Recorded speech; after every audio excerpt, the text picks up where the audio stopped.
Good day and welcome to Let's Talk, the social media program produced and presented by the Caribbean Examinations Council. I am your host, Cleveland Sam. Our topic today, statistics in education. Our guests are Dr. Agnes Stancel-Piatak from the International Association of Evaluation of Educational Achievement, and that's based in Germany, as well as Mrs. Nicola Johnson, Deputy Chief Planner from Guyana. So first off, Agnes, tell us a little bit about your organization and what you do. Our organization is conducting large-scale assessments all over the world. Mm-hmm. And mainly we are, our responsibility is on data collection procedures and also supporting countries in their study implementation. But we are also eager to learn more about the results, and we have a unit which is working for data analysis and research in this area. All right. And Nicola, you're from Guyana. Yes. Are you from the Ministry of Education or from the Planning Department? The planning unit within the Ministry of Education. Right. So what does that entail in terms of your particular role? So my role as a Deputy Chief Planning Officer is to plan education policies and program. Mm-hmm. So right now we're in the stage where we're conducting an analysis, system analysis, for the coming 2019-2030 education sector plan. All right. So Agnes, you are one of the instructors in this 4-day course that CXC is hosting in conjunction with the Inter-American Development Bank. How has the course been going? Yes, I think it was incredibly brilliant. That participants are really eager to learn, and it was really, really fun and exciting for us to go through the different topics and have discussions. And for me personally, because I'm a researcher, then the policy view which you have on the analysis, but also on statistics and large-scale assessments in general are very interesting. So I also learned a lot in terms of how this data and this analysis could be used in national contexts, and what are the challenges of regional, of countries and regions. All right, and Nicola, how has it been for you? This is day number 4. Good. It's very interesting to learn about these large scales. Very often we hear about PISA and PEARLS and all of that, and how it can apply in our national context and what we can learn from being a part of these assessments. So I find the information share and the tools are very interesting and obviously you would have been interacting with your colleagues from the other parts of the region. How has that been? Good. I think for most of them, they wonder about how they can use, because we know they're large scales and there's a lot of the emphasis was focused on sampling methods. But Agnes, yes, as we call her in the workshop, clear that up. She said that for smaller states, member states, they can use that as a census to be part of it, because the perception was that they're so small we cannot participate in these large scale, but then they found that they can, and that's something that they found interesting. Well, you have sort of preempted me, because that was my last question to you in terms of the application of this. But nevertheless, we'll go along. And Agnes, for you, in terms of at the end of this 4-day course, what do you expect the participants to take away from the course? Well, I think I would be happy if there might be an enhanced understanding on the values of such large-scale assessments, also understanding about the difficulties and the complexity of such studies, and how important it is that the data provided has a really high quality. And if they would be able to come back home and bring this knowledge, and also use this knowledge in order to facilitate circumstances, resources, engage people in order to be able to, whether when this is applicable to the national context, doing national large-scale assessments, to have it on a high quality standard, because of course clearly we all want to be able to support policy makers in decision making processes, and I would be very happy if they have the understanding on the importance of quality of such data, and also like a deeper understanding on which measures can be undertaken to guarantee for such equality. That would be a very good outcome, I think. All right, so I'm going to put Nicola on the spot now, having heard about your expectations. Nicola, is that's part of the takeaway you're taking from this? Absolutely, it is. You know, we recognize that to be part of this, and I think it's one of the things we know before coming to the workshop, that it's a lot of preparation. It takes for the country to be part of this process because the emphasis is on the standard of these assessments. And for us too, it's about the costs associated with participating. But nevertheless, I believe, if I speak for most of the other participants, it's something that we're willing to consider because we see the utility of being part of such an assessment.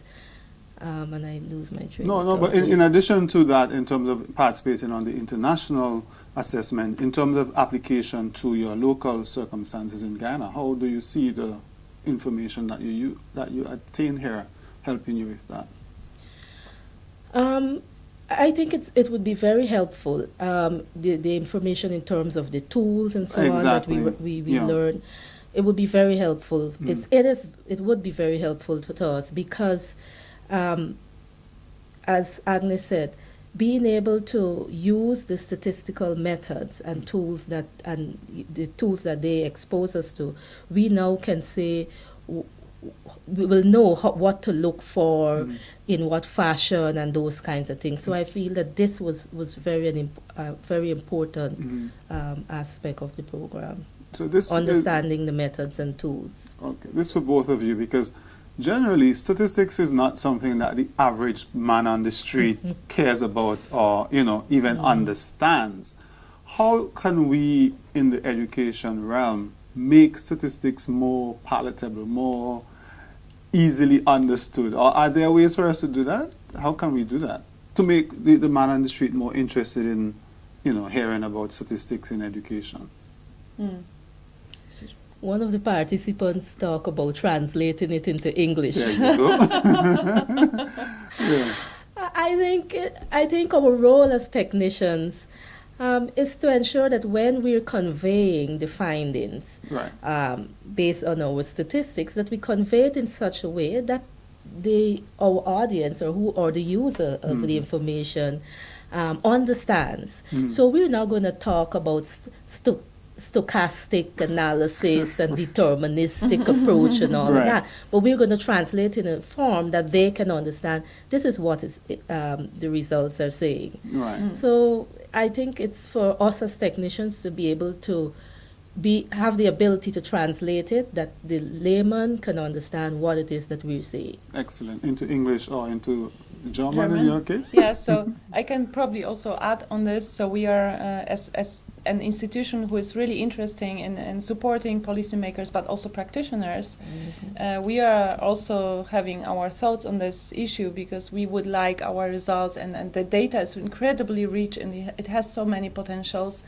And there is a lot of research going on out there, but up to date it has been separated a little bit from the general audience. So we have different tools that we apply to get people more interested in these results, like having very simplified and very nice visualizations of the results with fancy graphs or with moving pictures. And it seems a little bit maybe, for the serious researcher is like a little bit childish, but it is not, because it's just a visualization of what one can read from the numbers when you are a statistician. So it's a very good way of approaching people. And also such conversations like this, when we present results, when we have short movies, we have some explanations, then it's very helpful for people to get more into the results and benefit from it. So my last general question, again, both of you can answer this. What are some of the challenges from you as a planner in the ministry in Guyana, or you as a researcher? What are some of the challenges you encounter specifically as it relates to educational statistics? I mean, I know, for example, one of the things that we are trying to do here in the region with this workshop is to have some uniformity of the data, the way the data is presented. But what are some of the other challenges you as a planner would encounter with education stats? Or Agnes, you as a researcher? getting policymakers to use the data Okay. and use the information.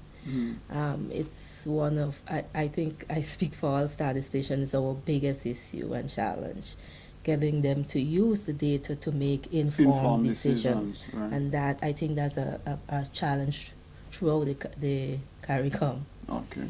Yeah, that's for us. Mm-hmm.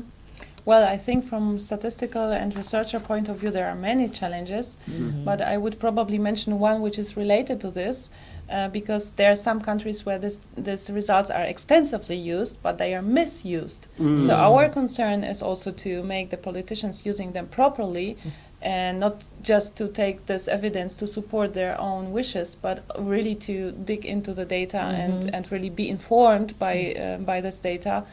For policy and educational reforms, because it might be the implication that actually not the reform that is at hand would be the most effective one, but probably a complex reform which probably would then benefit in 10 years only, and not during my period. Right. Yeah. But Yeah. informed by the data that you have presented to them. Yeah. Any final thoughts? No, I think I just would like to thank everybody for this possibility, and it was a very interesting experience for me. Okay. And of course, I'm looking forward to meeting my colleagues somewhere in the world, maybe at a conference or at some point in time. And of course, we would be very happy to see some countries joining the assessments, because we are also very eager and interested in learning more about this region. And for now, it looks a little bit like a black hole in the world, because we don't have information. So it's we don't know much about this region. So we are really eager to learn. Okay. On behalf of the participants, I would like to thank IEA and CXC for the opportunity, to be part of this process. I think this is a starting point for being part of this process, understanding, giving the member states the opportunity to understand, the utility of these assessments and how it can benefit us at a national level. So on that note, thank you. Great. Well, I want to thank both of you as well, Nicola and Agnes, for being on Let's Talk on this issue in June. You have been looking at another issue of Let's Talk, and I want to remind you that we at CXC want to hear from you about CXC's contribution to the region. You can send your comments about our contribution to cxcezo@cxc.org. Remember, you can also check out the latest issue of the Caribbean Examiner magazine, which deals with our contribution to the region, on cxc.org, or you can also check it out on our Facebook page. And we ask you to follow us on Facebook.